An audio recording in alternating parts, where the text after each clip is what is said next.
কলকাতা, শেষবার কবে এই দৃশ্য দেখেছেন কেকেআর সমর্থকেরা সত্যিই মনে পড়ছে না। ৫ ম্যাচ খেলে ৪ ম্যাচে হার, একটি বৃষ্টির জন্য বাতিল। মাত্র ১ পয়েন্ট জুটেছে কপালে। গতকাল চেন্নাইয়ের কাছে হেরেছে ৩২ রানে। স্বাভাবিকভাবেই এই ম্যাচের পর নিরাশ সমর্থকেরা। কিন্তু ক্রমাগত হারের মাঝে এবার শাস্তি পেলেন নাইট অধিনায়ক অজিঙ্ক্য রাহানে। বড় অঙ্কের জরিমানা করা হয়েছে তাঁকে। আইপিএলের গভর্নিং কাউন্সিল একটি বিবৃতি দিয়ে জানিয়েছে, স্লো ওভার রেটের কারণে জরিমানা করা হয়েছে নাইট অধিনায়কের। আইপিএলে এটাই প্রথম অপরাধ, তাই আইপিএলের নিয়মের ২.২২ নং ধারা অনুযায়ী ১২ লাখ টাকা জরিমানা হয়েছে তার।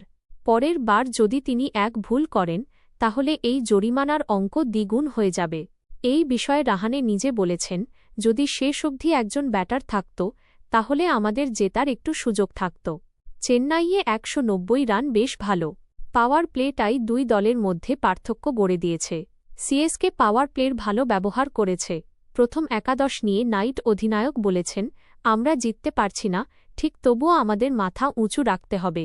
বারবার ম্যাচের ফল আমাদের পক্ষে না এলে প্রথম একাদশ নিয়ে ভাবতে হবে।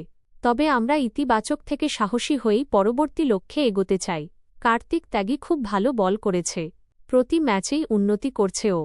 স্পিনাররাও ভালো বোলিং করছে। এর পরেও আমাদের ইতিবাচক থাকতে হবে।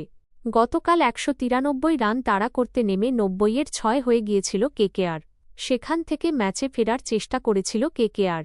স্কোরবোর্ডে রান তোলার চেষ্টা করছিলেন রমনদীপ সিং ও রোবম্যান পাওয়েল।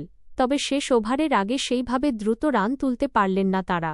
ফলে ১৬০ রানেই থামতে হল নাইটদের। কিন্তু এই মুহূর্তে কেকেআরের পয়েন্ট টেবিলে যা অবস্থা, তাতে প্লে অফ রীতিমতো দূর অস্ত কেকেআরের জন্য।